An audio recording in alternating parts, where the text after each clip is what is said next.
Hey guys, what is up? Mario Fanboy 5th here, back with another video after 4 months, and the video after that was 8 months. But I am back, hopefully making more videos, and in this one, I'm gonna do a review on Yu-Gi-Oh! Season 0, or as it's called, or as it's supposed to be officially called, Yu-Gi-Oh! First Series. Now, for those of you that are unaware, Yu-Gi-Oh! Season 0 is an anime, a Yu-Gi-Oh! Anime that was only released in Japan, that lasted for 27 episodes, 28 if you count the 30-minute movie, and was never released anywhere else, and is not canon to its second series, the card game one.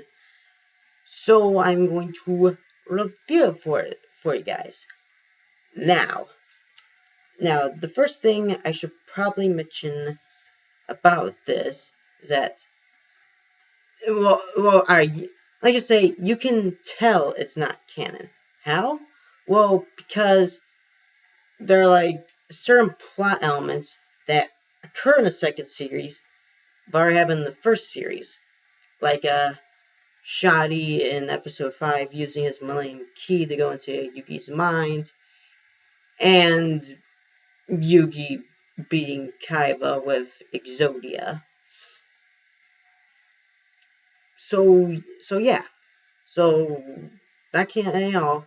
And what's different about this series, I know you're gonna be shocked about this, but over the course of the 27 episodes plus the movie, they only played the card game for like a total of like 5 times, if I remember correctly. So you had hit out Kaiba 3 times and 2 other people with Kaiba, you know, twice. So yeah. So you're wondering, what's the plot? Well, from the first episode, Yugi, Yugi Moto, solves the Millennium Puzzle, and another himself is created called Yami, or Adam, or Dark Yugi, or whatever you want to call him. And I just lost my train of thought. And, and it goes through his high school years, dealing with problems.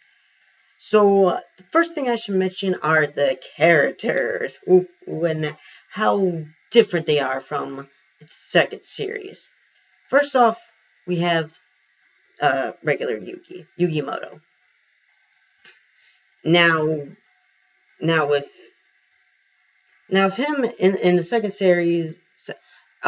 Just so you know, I have not seen the original Japanese version of the second series, so I'm just gonna go by the 4Kids dubs. So like, no one's gonna want to shake their fist and punch me, but I don't care. I'm gonna go by that. So, Yugimoto, from the 4Kids dub, excuse me, he's all almost all the time, nice and stuff. He's he's worried, but not like nervous almost all the time. He's he's pretty confident.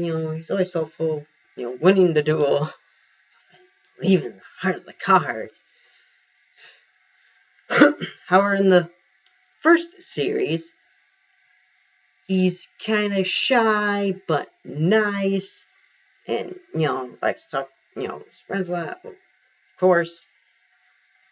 And the one thing that they notice in the first series is that he has a crush on Taya, or Anzu, but just for the sake of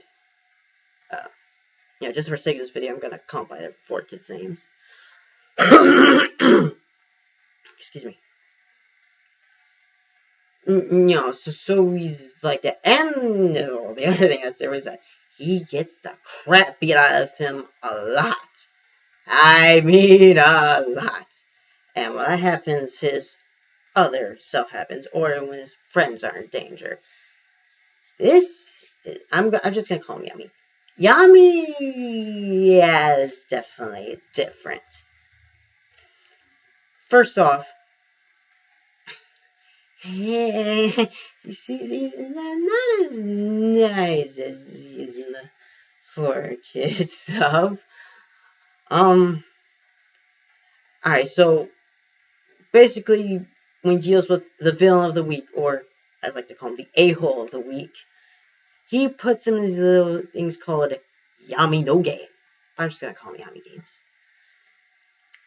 games. Where they play games, not Duel Monsters, not card games. Well, there was one that was a card game, but not Duel Monsters. And when that guy loses, or he or she loses it, they kind of get mentally scarred for life. And you can tell. And we want an example of spoilers. First episode, you know, you can put the puzzle in. You know, guy comes out. You know, he deals with the bully. And here's how this game works. They're on the top of this building like thing, you know, tied with ropes. By the way, if you're knowing how the heck that happened, yeah, I just magically transported them there. Yeah, that makes a lot of sense. But whatever. And basically puts all these cards on this building thing. Sorry, that's my train of thought.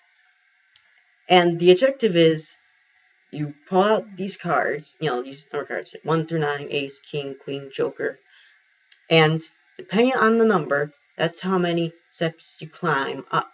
And when you reach to the top, you win. And also when you draw a card, also depending on the number, that's how much play goes down because you're climbing and you know kind of tied to each other. So in the end, Yami's about to win. The bully's like, oh, this card's gonna change everything around. Pulls of the card, it's a joker, which means he misses a turn. Yami's about to win, but he decides to cheat. And you're probably wondering, why does he just cheat? He does cheat. He does cheat. He climbs to the very top, tries to punch Yami. He does, saying, I knew you wouldn't follow the rules. And I forget exactly how, but the bully falls off and is eaten by these giant pink worm creature things. And you're probably wondering, Yami killed someone? No, not really, because the next day at school, he's on his knees, you know, hands like this. And he's like, oh. And the kids and the students are looking at him, like, what the heck happened to him? So he's mentally scarred for life. Yeah. Yami's much more darker in this. But moving on to the but he's cool. He's cool. I like him. And he doesn't really become really the Yami we know until like I want to say like final 3 episodes. So moving on to the other characters, I'm already 9 minutes in. I gotta speed this up. Alright, next we have Taya, who yeah, I'm gonna say she's relatively the same. You know, when she's saved by Yami, well, she was wearing a blindfold because she was being held at gunpoint as a hostage. You know, she thinks someone else saved them. She's using Yugi transform. She's like, oh, that's the guy who saved me. So, she's trying to make it come out and stuff. Eventually, everyone finds out who Yami is, but, whatever. There's not much to say on her. She's kind of the same. Then we have Joey Wheeler, or Jonouchi. Joey, Yeah, yeah. He's kind of like his insect series, except he gets in a lot more fights. He punches a lot of people. Takes, you know, fists come first rather than your head type thing. That kind of stuff. Being still friends, Fugi, all that stuff. Then we have Tristan or Hondo, Tristan Taylor, who, wow, talk about being different. Um, he is a member. I forgive the horrible pronunciation. The Beautiful Nation Club. I don't know how you pronounce it. Basically, he's the for some reason type the guy that always likes to clean up stuff. Make sure everything's clean. As opposed to Sega series, Tristan that does absolutely nothing. And plus he has this huge crush on this girl named Mino, which I will talk about later. So that's what's different about him. Um, and I would move on to Mino, but I want to talk about the other characters first. Seto Kaiba, who's this is what everyone remembers season 04. Kaiba has green hair. That's the first he likes to make fun of when I talk about it. Um, I got to say but Kaiba, he's like what he is in the second series. If he was more of a douchebag, think of him like evil Kaiba from his evil self from the first episode. That's what you get from him. And the third episode, instead of Yugi beating him, it's a tie. They don't really solve it until like 20 something, I forget. Then we have Bakura.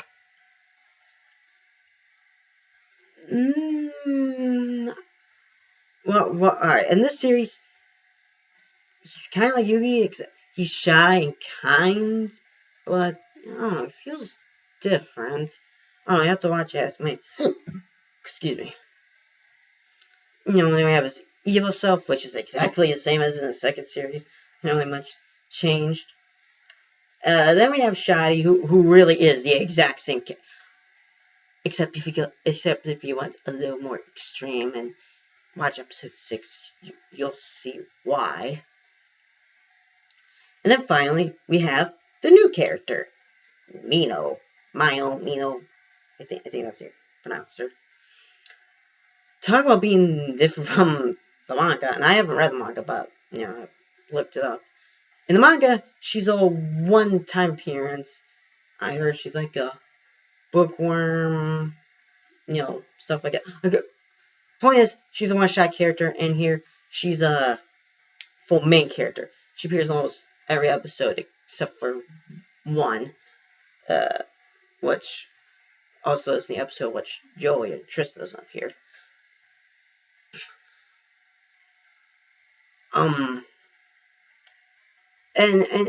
And she's a bit ditzy, kind. She's a little ditz, and she and as you expect, guys hit on her, or in one instance, two instances, I think she hits on another guy, which makes Tristan really PO'd. That kind of stuff. I like her. I don't really see why people don't, but I like her. So, of course, Yuki's grandpa, who doesn't show up much, but he's kind of the same, not really much the same. Except in the first episode when he comments on Teia's boobs. Yeah. But, yeah. As far as how often these characters appear, Shadi and Bakura. Shadi only episodes 5 and 6. Bakura in like 6 or 7, I think. You can correct me on that. And I should have mentioned this earlier, but the theme song, which is called A Yell of Thrust. A Yell of Thrust. And I quite like it. I really, really, really, really like it. Especially, I love the visuals, stuff like that. One problem is that is kind of misleading.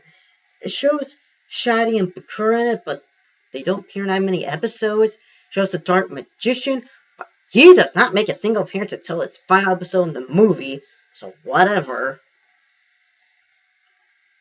But whatever, other than that, I really love the intro song, especially the 4-minute version. I like it a lot.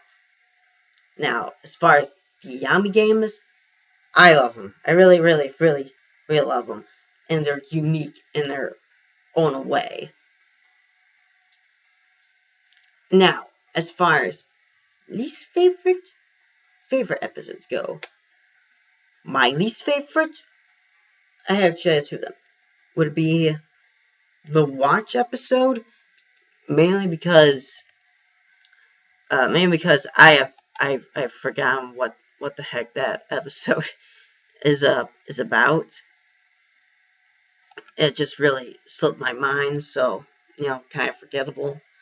And the other one would have to be the Yo-Yo episode, just because it's really, really stupid. I mean, they do cool stuff with Yo-Yo, but that's like, this is kind of dumb. Out of those two, I like all the other episodes. Uh, I actually do like the two episodes that, well, I can't remember if it's more than two, but I do remember two episodes that focused on Mina. One's the beauty pageant one, and the other uh is I forget the name, but basically this guy kind of like stalks her only because she Mina yeah Mina likes uh what's it called? Excuse me, I'm looking it up. It's what the heck is it called?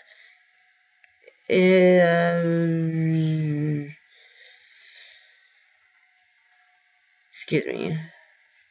Popularity contest. What the heck? Why can't I find it? It's not the digital pet one. Not the Yugi secret one. Secret mask.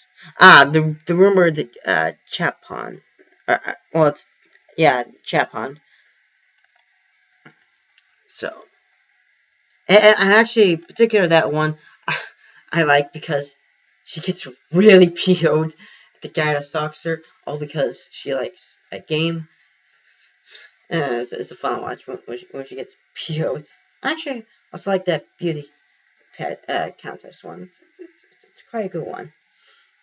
Really, I guess I could comment on the OST. I actually really do like the OST. Like I mentioned, the intro.